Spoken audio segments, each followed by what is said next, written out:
Ya, sedang saya percaya kita terus dalam kasih karunia, dalam anugerah Tuhan. Kalau kita bisa terus melihat apa yang Tuhan lakukan, kita bisa tahu sungguh-sungguh kita sedang dipersiapkan oleh Tuhan. Beri tepuk tangan yang luar biasa untuk sesuatu hal yang luar biasa. Lah, hari-hari ini yang paling ramai dibicarakan apa, saudara? Bagi dunia, bagi banyak orang apa, saudara? Hari-hari ini apa, saudara? Yang banyak orang dibicarakan apa, saudara? Ya, saya lihat ada dua. Kalau dalam negeri pemilu nanti, saudara, ini calon presiden siapa, wakil presiden sudah semua sedang ya banyak ribut di situ, A, B, C, D, C. Ya, bagi kita doakan saja bahwa di hadapan Tuhan, biar Tuhan yang berkarya. Betul nggak, saudara? Karena semua di tangan Tuhan, saudara. Ya, bangsa-bangsa di tangan Tuhan, saudara. Tuhan yang mengangkat, Tuhan yang menjatuhkan, saudara. Betul. Tuhan yang memilih. Kalau Tuhan mau, bisa. Doakan saja pada Tuhan. Tuhan, Engkau yang tetapkan yang terbaik untuk bangsa kami tercinta. Yang penting seperti itu, saudara. Betul enggak? Siapapun asal itu yang terbaik untuk bangsa kita, ya sudah, itu yang terbaik untuk kita semua. Amin, saudara. Lebih banyak bawa pada bangsa kita. Tapi memang saatnya kita perlu banyak doakan, saudara. Kenapa? Selalulah saat Tuhan mau berkarya luar biasa, iblis akan selalu berusaha menggagalkan. Betul enggak, saudara? Dimanapun dulu Tuhan mulai mau bangkitkan gereja kita, ada badai lebih dulu, saudara. Setiap saudara juga sama. Saat saudara mau dipromosikan, mau diangkat, dipercaya, seringkali juga mengalami seperti itu. Ada dua, saudara.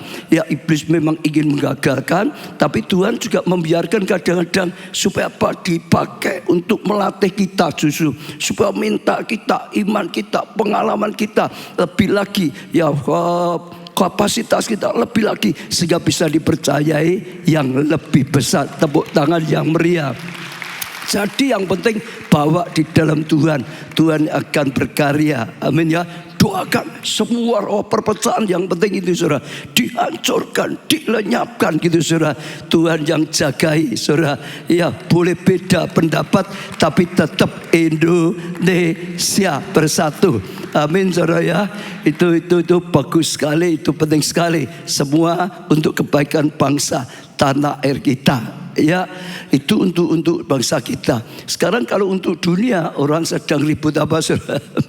Hamas nyerang Israel, saudara, mengagetkan sekali. Sabtu yang lalu, saudara, ya. Jadi sekarang sudah berapa hari, ya? 6 hari berarti, ya. Betul, ya. Karena Sabtu yang lalu 6, besok 7, atau hari ini 7 hari, ya mungkin, ya. 6-7 hari gitu, saudara. Nah, kalau saudara ya sempat ada, mungkin tidak semua ikuti, tapi mayoritas mengikuti, makin gawat, saudara. Ya, dulu amat nyerang habis-habisan, lakukan seperti itu. Ganti Israel yang nyerang habis-habisan, saudara. Ini saat ini tentara daratnya sudah mau diterjunkan, ya, di ultimatum penduduknya 1,1 juta, diinstruksi supaya pindah dulu, sebab kalau nanti diserang supaya enggak ikut, ya kena begitu, saudara. Ya, itu satu hal yang besar.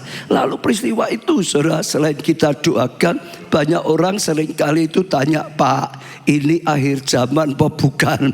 Orang Kristen selalu dikaitkan dengan akhir zaman. Tidak salah, saudara. Memang kita sedang hidup di akhir zaman. Katakan dulu, memang kita sedang hidup di apa? Akhir zaman, saudara. Sudah pastilah ada tanda-tanda yang ditunjukkan oleh Tuhan yang sedang terjadi, yang kadang-kadang membuat seorang atau banyak orang tanya, ini ada kaitannya akhir zaman atau tidak. Dulu waktu Rusia nyerbu Ukraina juga sama, tahu, saudara. Ini akhir zaman apa bukan, ini perang Armageddon atau bukan gitu. Selalu ada yang tanya, saudara. Tanya yang tidak salah, saudara. Nah, ini juga sama, saudara. Sekarang banyak orang sedang tanya gitu, saudara. Ini apa? Sungguh-sungguh meh bubar dunia gitu, saudara. Ya, tapi saudara, saya ajak saudara kita baca dulu, ya, apa yang saya dapatkan, saudara. Ini pemuritan saya singgung sedikit juga. Matius 24 ayat 3 sampai 14. Matius 24 ayat 3 sampai 14 demikian bunyinya. Ketika Yesus duduk di atas bukit Zaitun, datanglah murid-muridnya kepadanya untuk bercakap-cakap sendirian dengan dia. Kata mereka, katakanlah pada kami bila mana itu akan terjadi dan apa tanda kedatanganmu dan tanda kesudahan dunia. Jadi saat itu murid Yesus waktu tidak ada orang banyak tanya kepada Tuhan sendiri, kapan itu ya kedatanganmu yang kedua, kapan itu tanda kiamat kesudahan dunia. Nah itu Tuhan Yesus tanya, saudara.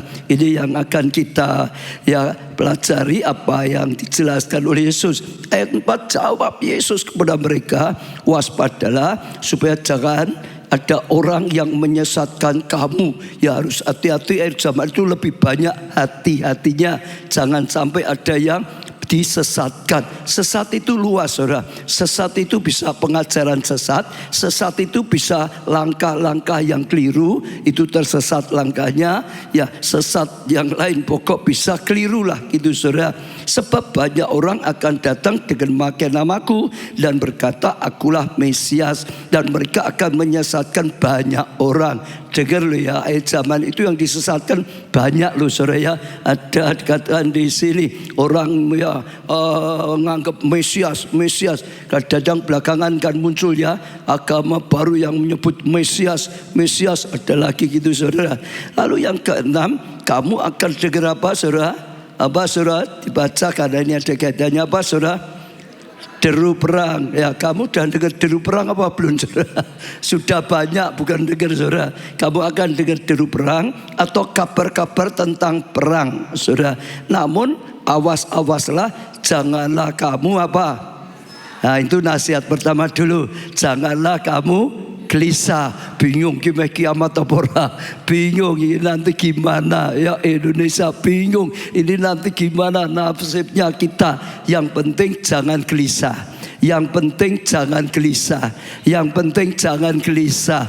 Yang penting jangan gelisah. Kata Yesus, kata sebelah, jangan gelisah, jangan khawatir, jangan takut gitu, saudara. Jangan ketakutan, jangan gelisah. Itu dulu. Ya kamu dengar berita tentang perang, berita tentang ya peperangan, dulu perang, jangan gelisah. Kata Tuhan itu nomor satu, saudara. Sebab semuanya itu harus terjadi, memang harus terjadi, saudara. Dikatakan oleh Tuhan, tapi itu belum kesudahannya. Nah ini jawabannya dulu, saudara ya.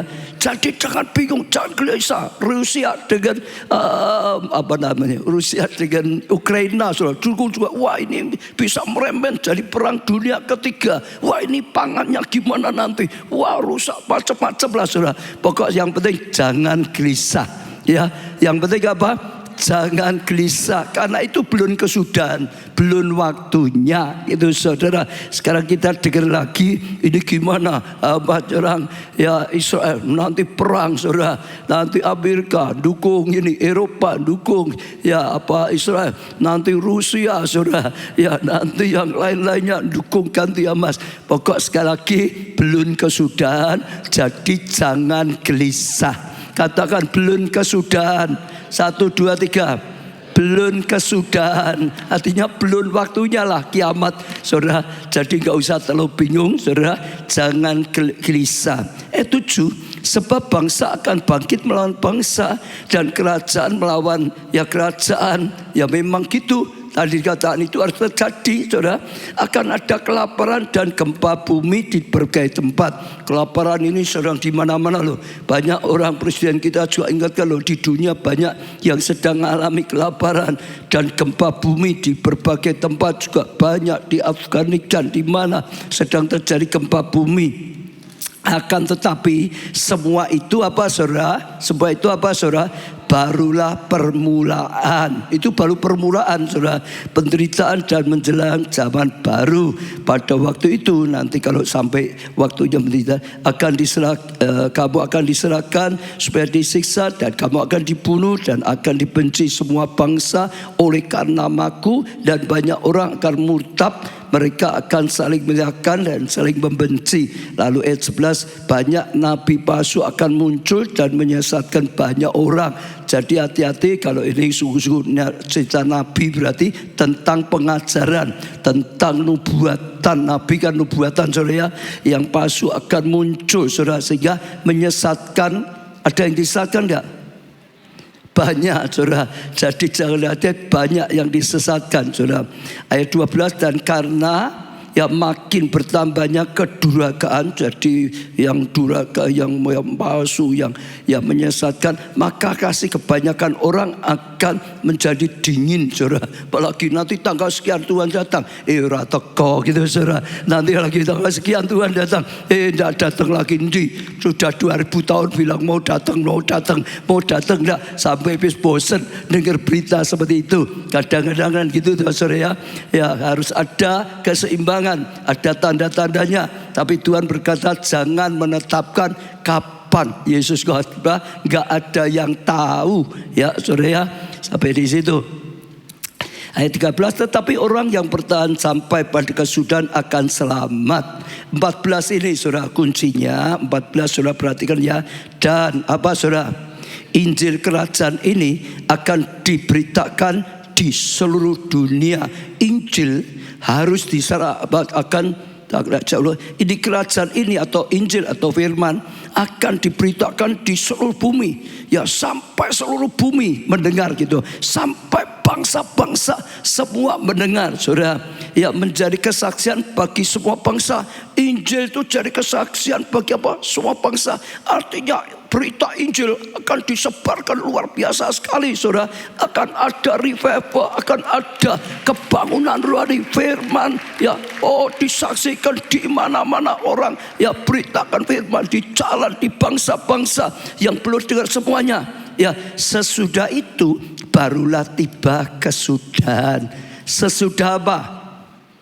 Setelah Injil itu tersebar ke seluruh dunia, diberitakan atas semua bangsa, setelah ya terjadi penginjilan besar-besaran, setelah terjadi revival besar-besaran, setelah terjadi pertobatan besar-besaran, setelah terjadi keselamatan besar-besaran, baru Tuhan datang kembali. Baru itu dianggap selesai. Karena Tuhan gak mau banyak orang binasa. Maunya Tuhan itu banyak orang diselamatkan, saudara.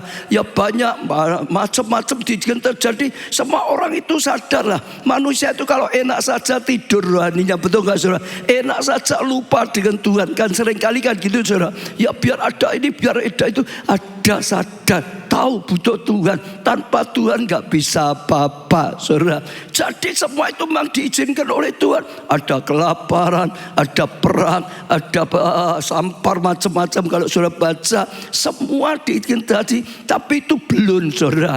Kuncinya bagi Tuhan, Injil harus diberitakan sampai seluruh bumi dulu, sampai semua bangsa-bangsa dengar dulu. Injil diberitakan, Injil ditawarkan.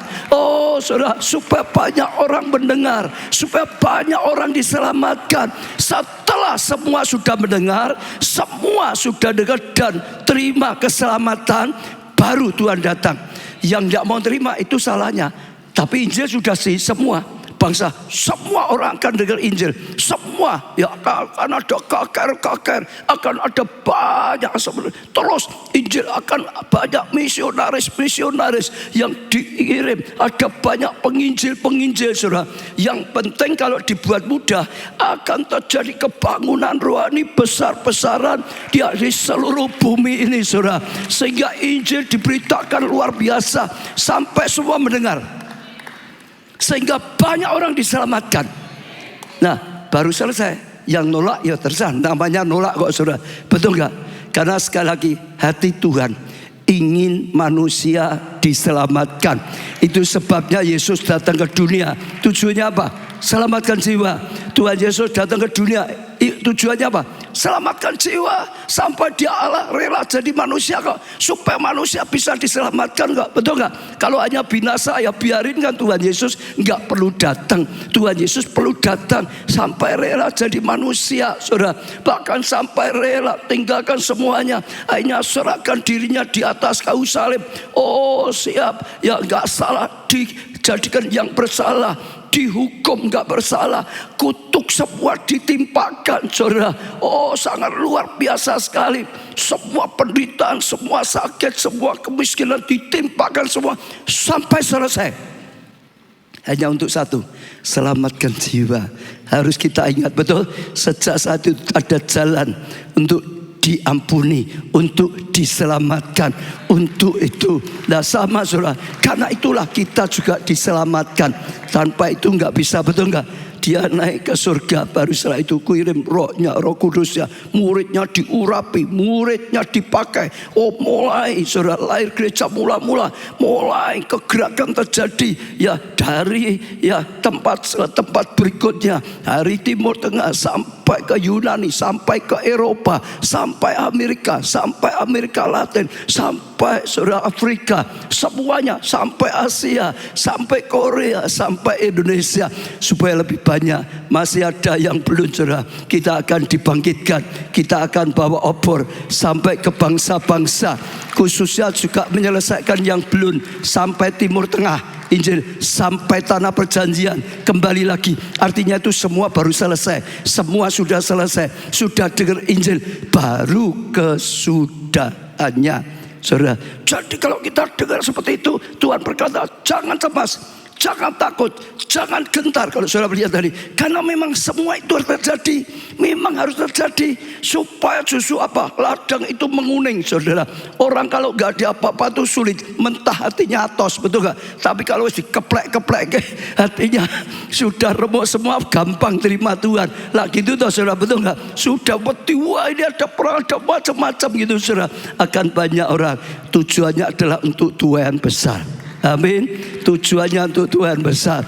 Maka saya bersyukur, saudara, slogan kita Save the Lost at any cost. Selamatkan jiwa berapapun harganya. Fokus selamatkan jiwa. Kita bersyukur Tuhan tuntun itu tepat terus. Kita diperintahkan oleh Tuhan. Ini Kairos untuk Indonesia. G20 sudah dinyatakan. Lalu akan ada lawatan besar, akan ada Tuhan besar. Ya, lalu Tuhan perintahkan bangun pusat kegerakan rohani untuk mencetak apa? Penuai. Untuk mencetak apa? Penuai. Ini Miracle Net disiapkan untuk mencetak apa? Penuai. Setiap kita disiapkan penuai. Ini masuk dalam rencana Tuhan. Injil sampai semua bangsa, Injil sampai ujung bumi. Semua dengar Injil, banyak diselamatkan, banyak yang dituai. Baru selesai. Kalau kita belum melakukan, belum selesai. Karena bagi Tuhan harus itu. Itu namanya kerinduannya Tuhan, selamatkan banyak jiwa, betul nggak? Itu juga namanya adil toh. Nek kalau belum dengar lu kok dihakimi masuk neraka, kan sudah ditawarin. Ya kalau nolak ya sudah, namanya nolak kok, sudah, betul nggak? Nah itu saudara tangkap dulu. Jadi diteguhkan betapa pentingnya ya tugas kita, apalagi kita dengar Solo kemarin ya ada tuh siapa aja. Suicide Hitting dapat peringatan Solo, terang Tuhan turun atas kota Solo, terang Tuhan itu menjalar ke semua kota. Kita diteguhkan terus, saudara. Oh, untuk membangun itu pusat kegerakan itu tepat sekali, saudara. Semua itu nyatu sama, saudara. Kalau saudara pikirkan itu sesuatu yang luar biasa, maka sekali lagi ayo bergandengan tangan, kita mulai bangkit, berikan diri kita diperlengkapi, dipersiapkan, bersatu kita lakukan tugas Tuhan, betul enggak? Bersatu dengan semua gereja-gereja, bersatu, semua bersatulah, saudara, gitu ya. Kita akan lihat kuasa Tuhan, kita lihat Tuhan bekerja, kita akan lihat Tuhan berkarya luar biasa sekali, saudara. Ya itu luar biasa. Saya juga sampaikan ya beberapa, kalau saya ikuti terus jadi badan-badan misi seluruh dunia, saudara, yang besar-besar itu pada umumnya mencanangkan ya tahun 2033 itu menjadi puncak Tuhan besar-besaran. Kenapa? Kalau dikatakan tahun 2033 itu puncak Tuhan besar-besaran, karena amanat agung diberikan tahun 33, saudara. Ya dasarnya itu dulu tahun 33. Jadi kalau 2000 tahun jatuhnya tahun 2033. Amanat agung dituntaskan. Fokus, tuntaskan amanat agung. Sungguh-sungguh saudara, sejak sekarang 10 tahun ini kesempatan tuai terus, tuai terus, tuai terus, tuai terus, tuai terus, tuai terus, tuai terus, tuai terus, tuai terus saudara. Saya juga bersyukur itu satu yang bagus, yang sangat penting sekali saudara ya. Saya tangkap Yesaya 67 sudah jelas sekali kok saudara ya. Dunia dalam gelap ya, tapi bangsa dalam terang. Ya kemarin saya sempat juga ya, baik Minggu baik Miracle Net, saya dapatkan ya Tuhan bicara tentang Yusuf. Masih ingat Yusuf tuh banyak bicara zaman juga. Banyak hamba Tuhan selalu berkata zaman dibutuhkan Yusuf akhir zaman yang bisa jadi jawaban. Masih ingat ya, yang bisa jadi jawaban. Karena dunia makin gelap ya, ada ya Yusuf yang dipakai saudara, ya diterangi saudara, dan akhirnya bisa jadi jawaban saudara. Dunia butuh makan, akhirnya bisa ada jalan keluarnya. Sama dunia dalam gelap, kita ditentukan anak Tuhan diterangi. Ya saya sampaikan juga, berarti ada 2 tempat yang sedang terjadi. Masih ingat tempat yang ke satu apa? Tempat satu apa? Gelap. Terus kelaparan, resesi. Tempat yang berikutnya apa? Terang, kelimpahan, diberkati selalu. Ya, Yesaya 60 dulu saudara, perhatikan ya. Dunia dalam gelap, tapi umat Tuhan dalam terang. Diterangi toh. Berarti yang di situ gelap, yang di sini terang. Betul saudara ya? Ada 2 tempat. Jadi kita harus tahu zamannya Yusuf sama, kelaparan, kekeringan, ya orang Mesir, Kanaan, kelaparan, kekeringan. Tapi tempatnya Yusuf di Goshen justru malah diberkati, melimpah, makin diberkati, makin diberkati. Ada 2. Saya di tengah aja, jangan lupa. Ada 2. Ini diterangi, ini gelap. Ini gelap, ini diterangi. Ini kelaparan, kekeringan, ini kelimpahan. Betul? Tujuannya bukan supaya kaya, bukan itu. Tapi tujuannya yang terang ini supaya bisa terangi. Tahu nggak? Yang diberkati Yusuf melimpahnya bisa jadi jawaban. Kalau enggak, mereka enggak bisa makan. Betul enggak saudara? Ya itu untuk jadi jawaban. Lah kita tahu juga ya 2 tempat, lalu ngerti satu. Aku ditetapkan di mana? Di terang atau di gelap? Di terang atau di gelap? Di terang, di tempatnya di sini untuk apa? Bukan diberkati saja. Enggak. Tuhan enggak punya tujuan kita hanya diberkati. Tujuan Tuhan kita jadi berkat. Benar, tujuan diberkati adalah untuk jadi berkat. Tujuannya diterangi adalah untuk jadi terang. Jadi jangan hanya doa untuk kaya yang pribadi, yang egois, enggak. Tapi untuk jadi berkat, untuk jadi berkat, untuk jadi terang, jadi berkat. Sejak sekarang belajar dari perkara kecil, jadi berkat bagi keluarga, ya, jadi berkat bagi sesama, jadi berkat bagi pekerjaan Tuhan. Sejak yang kecil bisa dipercaya kecil akan dipercaya yang besar. Betul ya? Cari berkat, katakan. Oh gini dulu, aku ditempatkan yang di tempat terang. Satu, kok panjang menit, tua menit, dipendek gitu. Aku ditempatkan di tempat terang, saudara gitu ya. 1, 2, 3. Aku ditempatkan di tempat terang. Betul? Lalu yang kedua ya, 1 tempat kita di mana terang ya. Tempat kita tujuannya jadi terang. Jadi berkat. Nah, itu ingat ya. Ingat ya. Pokok harus jadi berkat ya.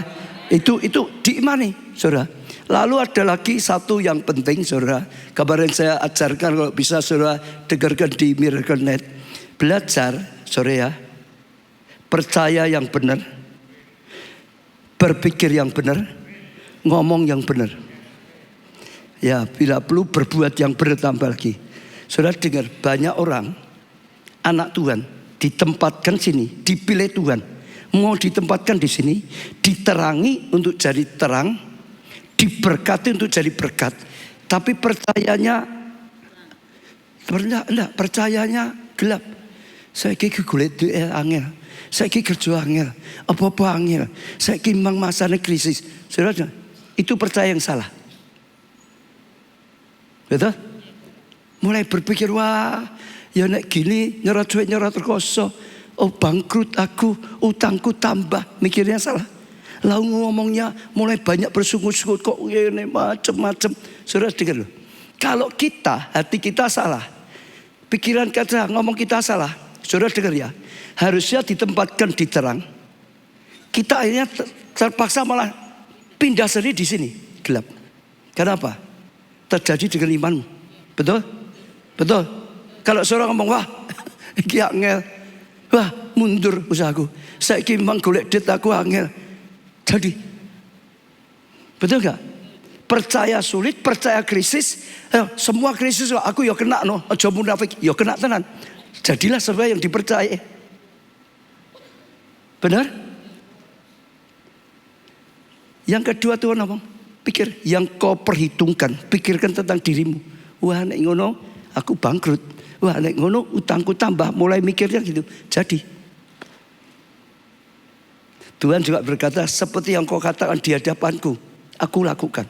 10-12 pengintai dengar ya. 12 pengintai itu harusnya ditetapkan di sini apa di sini? Di tempat terang atau gelap? Semua loh ya. 12 pengintai itu Tuhan persiapkan semua dapat tanah Kanaan. Semua diberkati. Betul enggak? Diutus. Tapi sayangnya setelah pulang, yang 10 ngomong apa? Memang itu luar biasa, tapi nggak mungkin, betul nggak? Percaya nggak bisa masuk. Jangan dengar ya. Mikir kita akan mati di padang gurun. Mereka kan ngomong gitu, saudara. Mikirnya gitu. Ngomongnya sudah sambat, mulai mengeluh, ngomong gitu macam-macam. Saudara dengar ya. Mereka percaya yang salah. Mereka berpikir salah, ngomong salah. Yang harusnya mereka ditempatkan di Kanaan, hanya mereka mati di padang gurun sungguhan. Dengar. Harusnya di sana loh. Tapi hatinya salah. Pikiran salah, ngomongnya salah. Terpaksa masuk di sini. Banyak anak Tuhan tanpa sadar gitu. Percayanya salah. Kalau memang kita bukan milik Tuhan, benar memang akan krisis. Krisis itu benar.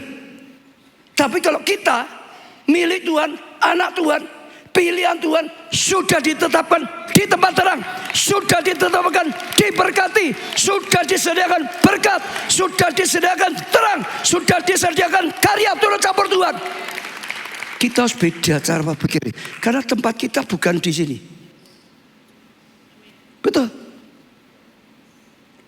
Kalau saudara bisa lakukan seperti ini, kuasa Tuhan terjadi. Yang kau katakan dilakukan Tuhan. Betul tak? Karena yang 10 itu sungguh-sungguh loh, Tuhan lakukan loh. Mereka mati di padang gurun. Bukan yang 10 loh, bayar lagi. Semua orang yang percaya dengan yang 10 ikut mati semua. Padahal sebetulnya jutaan mau masuk di sini loh. Gara-gara yang 10 itu percaya, berpikir, berkata yang salah, masuk. Semua jutaan ikut gagal. Saat ini penting. Saya ajak saudara nyadari. Kita harus PBB. Nah, tak ganti sidik saudara. Kemarin berpikir, berkata, percaya. Nah, kok BBB lah. Supaya mudah ingat saja lah. PBB gitu saudara. Ya apa? Percaya, berpikir, berkata yang benar. Kalau lupa PBB gitu mudah ya saudara. PBB itu apa? Iya. Ingat ya. Nah itu penting saudara. Saat ini itu akan menentukan. Ya saya tadi dikirimi Pak Sugeng, ada orang dapat penglihatan hamba Tuhan. Siapa saya tidak tahu, coba dikeluarkan. Ya karena ada isinya. Ya harusnya panjang saudara. Tapi ini ya yang langsung aja yang to the point. Ada dia cerita macam.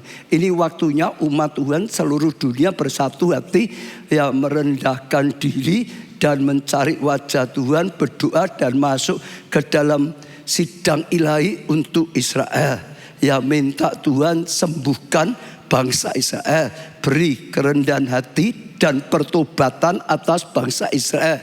Jadi doakan mereka supaya tidak terganggu, supaya rendah hati pada Tuhan, supaya bertobat dan terima keselamatan. Ya minta garis batas sehingga musuh tidak berani melanggar batas yang ditentukan oleh Tuhan Yesus yang Maha Tinggi. Ya Tuhan Yesus mau umat Tuhan apa ini? Seperti singa dari Yehuda mengaung dan deklarasikan perkataan Tuhan ya, perkataan Tuhan ya yang benar. Lanjut, berdoa untuk pemerintah Israel dengan tepat mengambil keputusan ya. Ada api pertobatan atas bangsa Israel dan mereka bertemu dengan Tuhan Yesus secara pribadi. Mereka bertekad dan menerima Yesus Kristus sebagai Mesias. Ada lagi apa sudah habis? Oh masih. Tuhan berikan mercy, ini kasih karunia kemurahan pada kami. Ya berilah kebangunan rohani terbesar terjadi di seluruh dunia. Biarkan kami menuai jiwa-jiwa dalam penuaian jiwa-jiwa terbesar seluruh dunia. Cukup, masih ada tahu panjang. Intinya kalau saudara tidak sama, dia yang dapat penglihatan lalu perkataan ini perang besar, tujuannya Tuhan supaya mereka juga mulai rendah hati. Seperti kecolongan toh saudara. Dulu hebat sekali, seperti begitu diserang seperti gak apa-apa. Pokok disadar tujuannya Tuhan selalu supaya orang sadar, manusia merendahkan diri, manusia terima juru selamat, terima keselamatan. Saudara tangkap satu ini. Amin. Ini untuk menjelaskan sedikit yang sedang terjadi sehingga enak. Jangan cemas ya saudara, ngerti ini harus terjadi. Betul saudara, tujuannya adalah supaya banyak orang sadar, bertobat, terima Yesus sebagai Tuhan Juru Selamat. Tuhan raya terjadi. Lalu kita bangkit sungguh-sungguh, menuai, jadi penuai. Ya semua diteguhkan luar biasa sekali. Nah saya akan sampaikan lagi dikit apa yang Tuhan taruh dalam hati saya untuk ini juga yang ada kaitannya. Saya nggak tahu ini bukan Natal tapi Tuhan itu beri ayat Natal orang Majus gitu saudara. Tapi saya percaya kalau Tuhan sedang bicara itu luar biasa. Kenapa? Karena orang Majus itu ternyata Tuhan bahkan itu juga akan terjadi kalau orang Majus datang saat Tuhan Yesus kedatangan pertama, kelahiran. Betul saudara ya. Ini nanti juga gambaran orang berbondong-bondong. Yesaya 60 kan raja-raja datang, betul nggak? Orang Majus kan orang-orang seperti itu. Orang datang berbondong-bondong datang saudara. Lah kenapa mereka bisa berbondong-bondong datang juga untuk datang pada Mesias? Ya Matius 2 ayat 1 dan seterusnya. Matius 2 ayat 1 dan seterusnya. Yesus dilahirkan di kota Bethlehem di negeri Yehuda pada masa pemerintahan Raja Herodes. Pada waktu itu beberapa ahli ilmu bintang dari timur datang ke Yerusalem. Ini orang Majus ya, di banyak ya para penafsir ya menafsirkan ya mungkin di daerah Iran. Mereka dulu itu orang cendekiawan, ya dikatakan di sini ahli-ahli perbintangan. Bahkan ada yang berkata mungkin itu termasuk raja-raja daerah sana gitu saudara. Datang ke Bethlehem. Ayat 2, mereka bertanya-tanya di mana anak itu yang lahir yang menjadi raja orang Yahudi. Kami melihat bintangnya terbit di sebelah timur dan kami datang untuk menyembah dia. Orang-orang Majus adalah orang-orang yang rindu temukan Mesias supaya mereka sungguh-sungguh dapat keselamatan yang sejati. Sehingga tanya-tanya, belajar. Saya percaya sebelumnya belajar dari ilmu perbintangan yang mereka miliki, saudara. Ya, lalu Tuhan berikan tanda lewat bintang. Mereka terus tanya-tanya. Ayat ketiga, ketika Raja Herodes mendengar hal itu, ia terkejut sekali. Ya, begitu juga semua orang Yerusalem. Herodes mendengar saudara bahwa Mesias Mesias dilahirkan, kaget sekali saudara. Kenapa? Ya saudara, Mesias itu disebut raja. Betul gak? Raja Yahudi, raja ya bangsa-bangsa saudara. Karena Herodes itu bukan raja sesungguhnya. Herodes itu sebetulnya bukan raja Yahudi. Dia bukan orang Yahudi.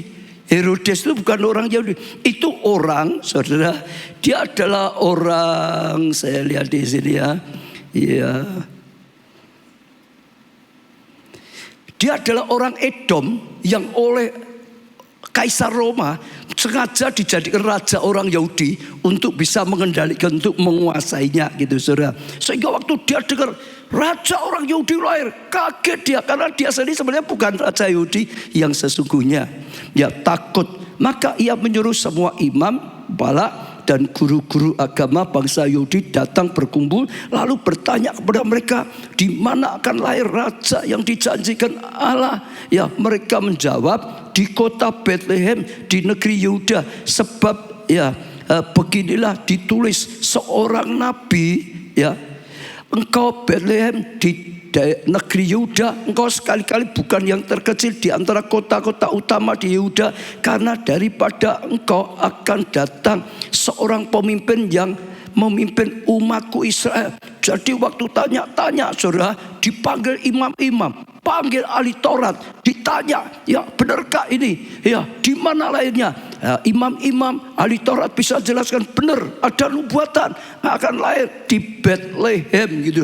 Kota kecil tapi itu luar biasa, melahirkan Raja Mesias. Ayat ke-7, sesudah mendapat keterangan itu, Herodes memanggil ahli-ahli bintang dari timur itu secara diam-diam.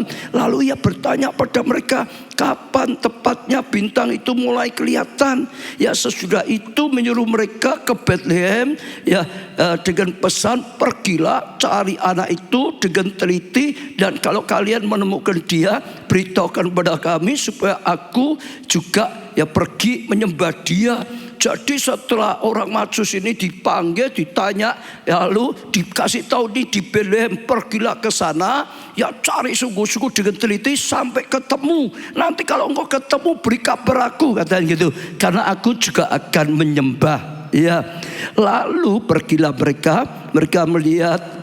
Ya, mereka melihat lagi bintang yang mereka lihat dulu di sebelah timur. Alangkah gembiranya mereka melihat bintang itu. Bintang itu mendahului mereka, lalu berhenti tepat di atas tempat anak itu. Jadi karena mereka itu terus tanya-tanya, cari Tuhan tuntun. Begitu keluar bintangnya, ya dinyatakan lagi, ditunjukkan lagi, mendahului mereka, menuntun mereka. Mereka tinggal mengikuti sampai di tempat ya Yesus lahir.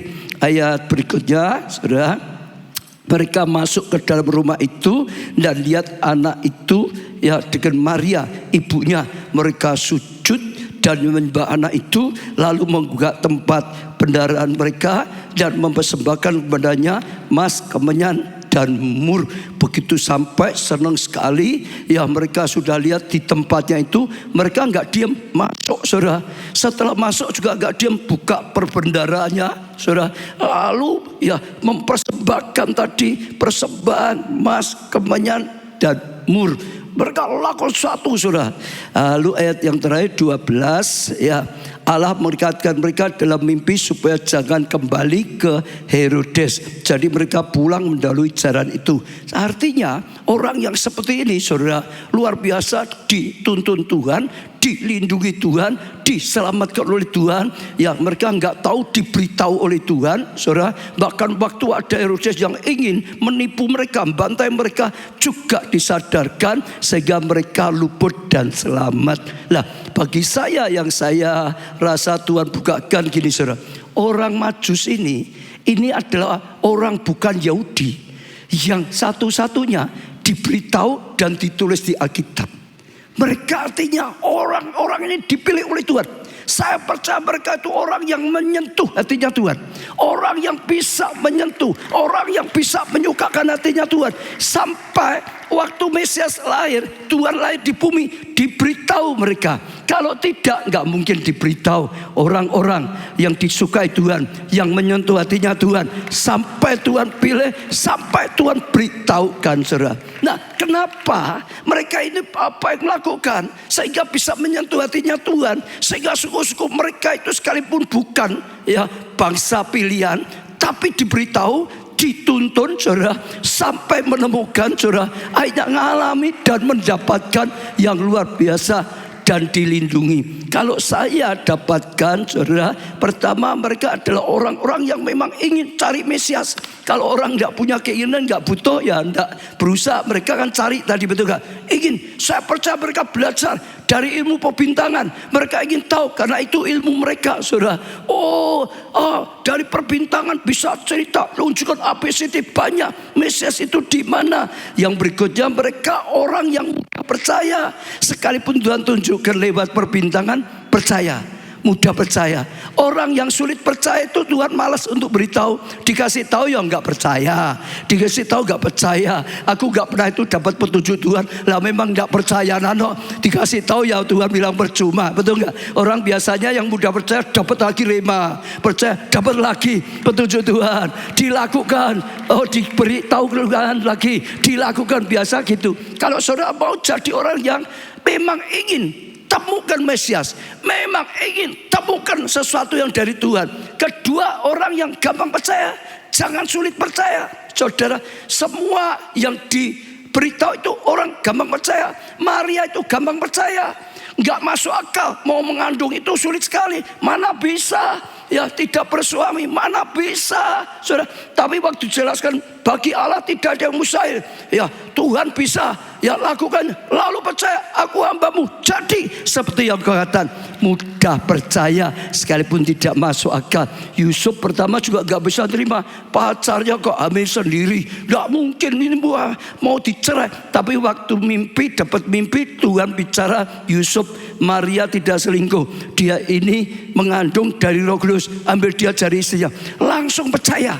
Bangun tidur percaya. Maria diambil jadikan istrinya sah.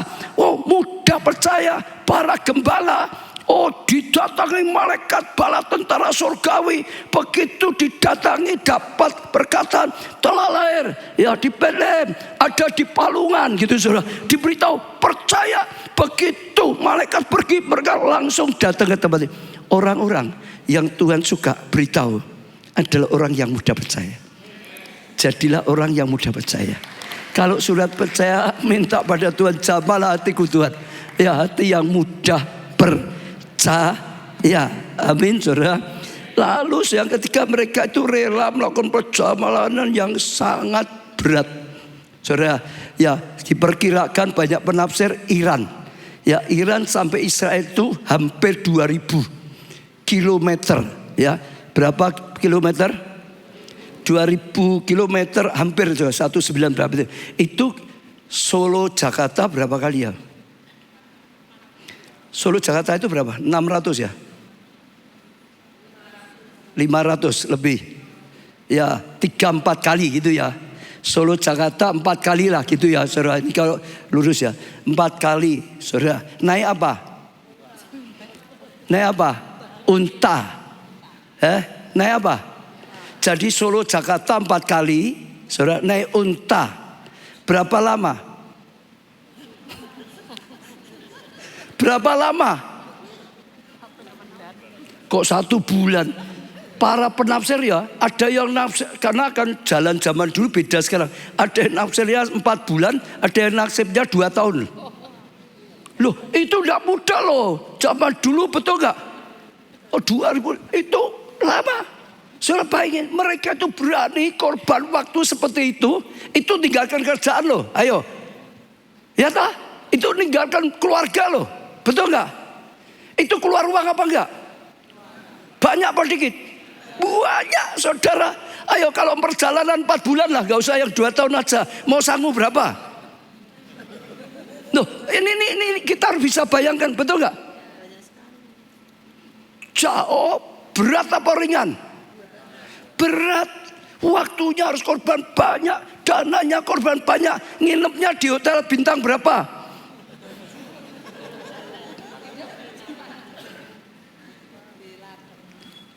Loh benar, saudara dengar ya. Itu nggak ada yang maksa loh. Itu kerinduannya sendiri. Mereka berani bayar harga luar biasa untuk temukan grace, mercy, kasih karunia. Betul? Betul? Untuk menemukan itu mereka bayar mahal. Saya percaya orang seperti maka Tuhan itu terjamah terkesan, terharu hatinya. Ini hebat orang-orang seperti ini. Orang Yahudi belum tentu ada seperti ini. Kan banyak orang yang punya iman seperti itu tuh. Betul gak? Oh Tuhan, kalau temukan orang-orang seperti itu, tersentuh, dia gak bisa diam, dia lalu bergerak. Sejak saudara pertama praktekkan dulu. Kita, ayo, jauh apa dekat untuk datang ke sini ibadah? Jauh mana dengan mereka? Lama mana dengan mereka? Loh ini sudah peng-pengan atau sudah jam 10 sampai jam 4 kan sudah peng-pengan. Betul? Mereka itu bahaya. Loh ya, kalau ada penyamun, ada perampok. Betul nggak?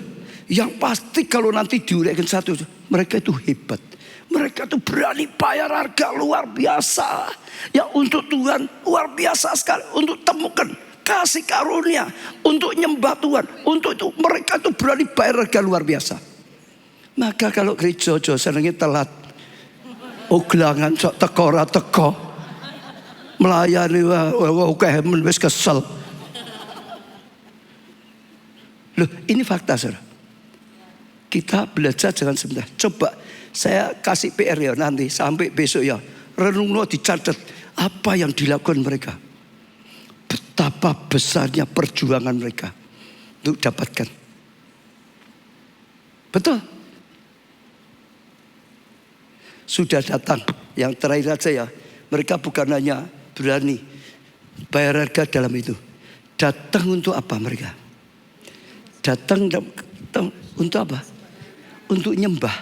Untuk memuliakan Tuhan. Mereka datang itu untuk memuliakan Tuhan. Tadi ya, dituntun Tuhan ya. Setelah datang, saudara ya, apa yang dilakukan mereka? Nyembah. Buka perbendaraannya. Betul? Berikan emas, kemenyan, mur. Artinya mereka bukan siap berat loh. Mereka di rumah mau ketemu Tuhan, mau temukan Mesias, itu sudah bawa persembahan. Ya, itu kan bawa dari Roma toh. Betul nggak?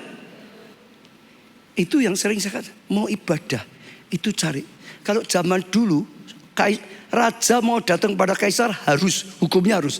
Nemu kaisar tuh harus bawa upeti, bawa persembahan. Temu raja itu harus bawa. Mereka itu ya raja. Mereka tahu hukumnya. Loh betul saudara. Jadi itu motivasi datang ibadah. Itu motivasi kita mau cari Tuhan. Cari. Bukan wah dapat. Mikirnya hanya dapat terus diberkati. Tapi inginnya memuliakan Tuhan. Dia raja di atas segala.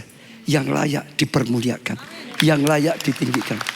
Saya doa ya tadi apa ya artinya emas, kemenyan dan mur yang saya dapatkan ya, yang saya dapatkan tadi ya banyak tafsir tapi yang saya dapatkan emas itu bicara kekayaan lah, yang kita miliki lah, betul nggak? Mas selalu bicara itu. Kemenyan bicara apa? Ibadahmu. Kemenyan itu memang dipakai untuk ibadah. Kalau zaman dulu penyembahan ya itu selalu di bait Allah ada itu. Ukupan itu pakai kemenyan. Jadi itu satu harta. Kedua diri kita.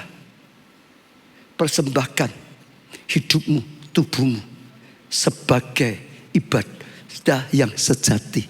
Persembahan yang sejati. Betul? Jadi artinya yang muda seperti Daud. Semua yang dia miliki adalah milik Tuhan. Adalah dari Tuhan. Adalah tetap Tuhan, ada untuk Tuhan. Itu emas. Yang kedua, hidup itu hidup menyembah. Hidup untuk ibadah. Hidup untuk memuliakan Tuhan. Kalau dibuat gitu.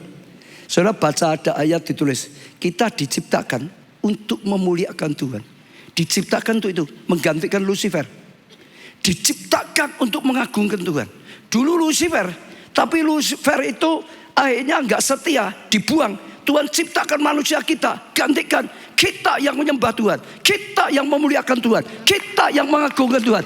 Anaknya diangkat jadi anaknya yang mengagungkan Tuhan, hidup yang memuliakan Tuhan. Lalu mur apa? Mur itu untuk merempah-rempahi orang mati. Artinya sampai matinya tetap memuliakan. Matinya mati memuliakan Tuhan. Mur itu supaya tidak bau, supaya tidak busuk. supaya tetap baunya ada bau yang bagus. Jadi hidup segala talenta, segala milik untuk Tuhan. Hidup untuk memuliakan Tuhan, nyembah Tuhan. Sampai matinya, bukan mati yang memalukan Tuhan. Matinya memuliakan nama Tuhan. Itu kemenyan. Saya nggak tahu tadi waktu mulai kemarin saya persiapan ini, Tuhan itu gerakkan saya.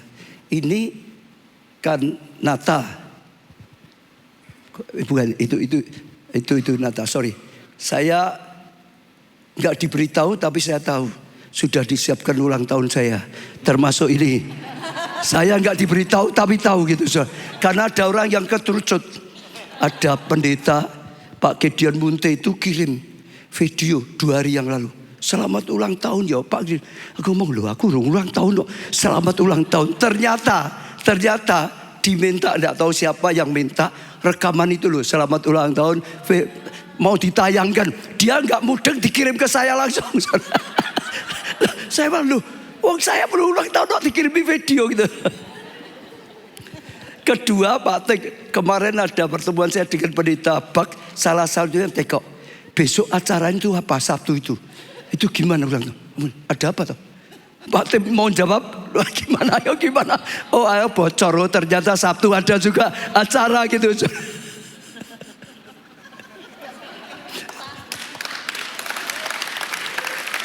Lalu di sebelah di situ ada apa itu pakai apa? Tidak tahu, kalau itu aku belum ngerti untuk apa. Di bawah ada itu untuk itu apa? Tapi di situ tiba-tiba saya tahu itu, saya rindu. Saat ulang tahun saya itu rindu ya membiayai tempat kelahiran Tuhan Yesus. Itu kan ulang tahun juga toh? Betul enggak saudara? Itu kan ulang tahun juga gitu saudara. Karena tiba-tiba Tuhan bukan banyak. Nanti kalau itu rencana seperti itu. Kalau depannya itu halaman besar saudara. Ya kalau Natal mungkin bisa buat drama Natal, acara Natal, macam-macam. Ya enggak cuma Natal saja, tapi khususnya kalau yang di ICS sana, itu setiap Natal itu seperti pelataran besar gitu saudara. Wah dibuat acara sampai ya kebangsaannya mereka acara besar. Tapi tiba-tiba ada kerinduan seperti itu. Ya untuk kelahiran saya rindu ya supaya juga mempersembahkan tempat kelahiran Tuhan Yesus. Ya, tapi itu saya kerinduan saya. Saya ya enggak ngerti kok bisa ada yang tahu.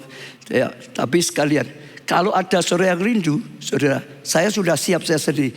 Tapi kalau ada saudara yang rindu bergabung juga boleh. Nanti di sana ditulisannya yang biayai ini adalah kado. Bukan kado ya, persembahan dari ulang tahun gitu saudara. Itu saja gitu saudara. Sehingga terus bisa jadi bagus. Saya nggak tahu kok tiba-tiba seperti Roh Kudus gerakkan seperti itu. Tapi itu peneguhan banyak saudara. Saya itu kaget loh ya. Yang digerakkan itu banyak sekali. Ya banyak. Biaya ini dan itu. Salah satunya yang buat saya kaget saudara. Kan baru 2 minggu yang lalu diumumkan tentang janji iman. Tiba-tiba banyak sekali. Lalu ada yang biaya ini, gedung ini dan itu. Salah satunya Bukit Doa. Kita membuatnya itu gelombang pertama itu hanya 30. 30 yang 5 itu ya lebih besar. Ya untuk 5 jawatan. Kenabian, kerasulan, pengembalaan, ya penginjilan, saudara, dan macam-macam saudara. Ya kerasulan. Itu langsung habis malah rebutan. Malah kurang langsung. Lalu yang 25 itu hanya seminggu itu langsung habis. Masih minta. Akhirnya saya telepon Pak arsiteknya. Bisa enggak ditambah gitu saudara. Saya suruh ngusahakan. Bisa tambah. Lalu akhirnya ditambah. Tempatnya kan tetap lokasinya enggak berubah ya. Karena ini ada tahap 1, tahap 2, tahap 3 lokasi. Akhirnya ditambah lagi jadi 41. Jadi tambah 11. Saudara tahu enggak? 2 hari juga habis lagi. Ya kurang lagi. Sampai sekarang masih banyak orang yang ingin enggak ada lagi. Ya nanti kalau mau lagi nanti gelombang kedua masih. Tapi untuk kali sekejap saja saudara. Ya 30 seminggu habis. Ditambah 11 2 hari habis. Malah kurang. Jadi terus ada lagi yang minta, Pak itu ada enggak yang untuk enggak cuma 1 orang, 2 orang, 3 orang gitu saudara. Bisa untuk 10 orang. Saya minta arsiteknya, hanya ya coba 3 kalau tapi enggak ada gambar beliau. Hanya disiapkan. Juga nanti ada yang untuk 12 orang, ada 2 gitu saudara. Tapi saya lihat Tuhan itu sedang berkarya luar biasa. 1 peneguhan, kedua ini waktunya untuk mulai jadi penuai. Siapkan jadi penuai. Saya percaya ya Tuhan itu akan lakukan hal yang luar biasa di tengah-tengah kita. Karena saya rasa belajar seperti ya orang-orang Majus. Saya percaya nanti akan bawa seperti itu. Berbondong-bondong dari mana-mana datang. Berbondong-bondong ada atmosfer seperti berbondong-bondong untuk datang. Dan itu akan jadi sesuatu yang luar biasa. Karena kenapa saya lakukan? Tuhan ngomong, biarlah saya belajar apapun yang saya lakukan untuk memuliakan. Artinya contoh, saya ini ulang tahun. Ulang tahun ya gimana? Ulang tahunnya untuk memuliakan Tuhan. Lakukan apapun, ada acara apapun, acara untuk memuliakan Tuhan. Hari apapun dipakai untuk memuliakan Tuhan. Saya rasa itu sesuatu yang bagus, itu bisa jadi teladan.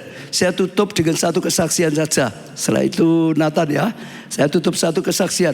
Ada jemaat yang bersaksi juga bagus, karena baru saja ini ngalami sejak tahun kesaksian Bapak Budi dan Ibu Femi. Ya ini Widuran, jemaat Widuran. Sejak tahun 2019 saya minta karyawan untuk menjual gudang saya. Saat itu saya membuka harga di angka 1,2 M karena saya dulu membeli dengan harga 800 juta. Saat dulu beli gudang tersebut saya belinya dengan tergesa-gesa karena syarat untuk mengurus perizinan tanda pabrik yang sudah kedaluwarsa. Jadi cepat-cepat gak dicek izinnya lah gitu saudara ya. Lanjutkan. 1 bulan setelah beli, Pak RT setempat menyampaikan bahwa warga keberatan untuk tempat tersebut saya jadikan tempat usaha dan akhirnya akses menuju tempat tersebut dibuat portal sehingga mobil box saya kesulitan masuk. Pada untuk iuran kampung saya selalu bayar bahkan 2 kali. Ya gudang saya dipinjam untuk acara warga. Saya izinkan namun seakan mereka tidak suka pada tempat usaha kami. Lanjutkan. Ya pernah 1 kali karyawan saya menemukan ada 17 bungkus emas isinya semua gitu saudara. Kotoran manusia. Dan 7 bangkai tikus yang sengaja dilempar ke dalam gudang saya. Ya saya berdoa dalam tetesan air mata. Minta kekuatan Tuhan untuk mengampuni dan ya perbuatan mereka. Sudah dicegah dulu ya, dihalangi, tidak boleh, masih terus dia berusaha berbuat baik, tetap malah terus ya diperlakukan sangat menyakitkan. 1 kali Pak Obaja menyampaikan mengenai pembangunan pusat kegerakan. Saya sebenarnya sudah melakukan janji iman, jadi sudah janji iman, namun saya ingin menabur lebih. Saya memperbarui komitmen saya dengan Tuhan. Jika gudang saya laku lebih dari harga beli, maka kelebihannya akan saya tabur bagi pembangunan pusat kegerakan Roh Kudus. Jadi dia sudah janji iman tapi tergerak untuk lebih lagi. Gimana caranya?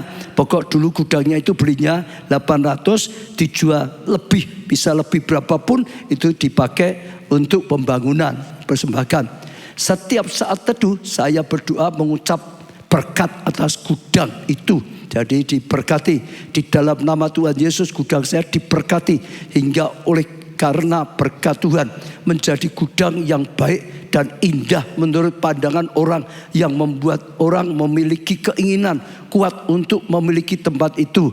Diberkati lingkungan di sekitar gudang itu menjadi lingkungan yang aman dan damai. Lanjutkan. Jadi dia mulai berkati. Ya jangan mengutuk, berkati. 1 kali tanpa sepengetahuan saya ada pembeli yang datang untuk melihat. Saat itu gudang dalam keadaan sangat kotor dan bau karena memang belum dibersihkan. Namun herannya pembeli ini tetap tertarik saudara. Walau itu Tuhan, kalau ini sudah Tuhan. Pada saat kedatangannya yang kedua, saya bersihkan gudang tersebut bersama karyawan, dan puji Tuhan pembeli semakin menyukai gudang itu. Belum dibersih ya sudah suka, dibersih lebih suka lagi. Ya lanjutkan. Bahkan karena sukanya sampai membuat pernyataan jika dia urung membeli, dia siap dituntut 100 juta. Ya singkat cerita, oleh karena kebaikan Tuhan, gudang saya laku 1,1 M. Gudang yang dari awal saya merasa salah beli, ada dalam lingkungan yang tidak baik, pada akhirnya membawa suatu yang baik dalam hidup saya. Karena atas kehendak Tuhan, saya dilayakkan dan diizinkan untuk menabur bagi pembangunan pusat kegerakan Roh Kudus. Ya, masih atau habis? Habis. Ya, singkat cerita dia sungguh-sungguh saudara. Itu kata 800. Ya, 800 lakunya 1,1. Jadi sungguh-sungguh datang ke gereja dipersembahkan 300 juta. Saat ini Tuhan memang sedang berkarya luar biasa. Bagi saya semua itu peneguhan terus dari Tuhan. Ya semualah, tanah yang gersang jadi bagus, semuanya saudara, itu tangan Tuhan. Sebab orang kaya seperti apapun konglomerat lah, kalau tidak diberi hati memberi gak bisa memberi. Saya jamin. Saudara temukan orang yang hatinya tidak diberi Tuhan hati memberi, gak bisa memberi. Tapi orang sederhana seperti apapun, nanti saudara bisa kaget. Diberi hati memberi, bisa memberi. Bahkan seringkali diberi benihnya oleh Tuhan. Nah, semua itu karena Tuhan. Tapi intinya saya ajak tangkap ya. Ini saatnya tuaian besar-besarkan. Sekarang yang pertama tadi, perang pun tujuannya supaya tuaian besar-besaran. Dan sekarang juga sama, kalau saya cerita orang Majus dari timur, itu juga sama. Hati seperti itu, nanti akan ada pengurapan orang berbondong-bondong. Seperti Yesaya, raja-raja juga berbondong-bondong. Dan ada banyak, di Mazmur juga ada tulisannya. 3, ya raja datang berbondong-bondong. Dan itu akan terjadi. Waktu kita nanggapi, kita juga punya hati seperti orang Majus. Kita lihat kemuliaan Tuhan. Tepuk tangannya yang sangat meriah.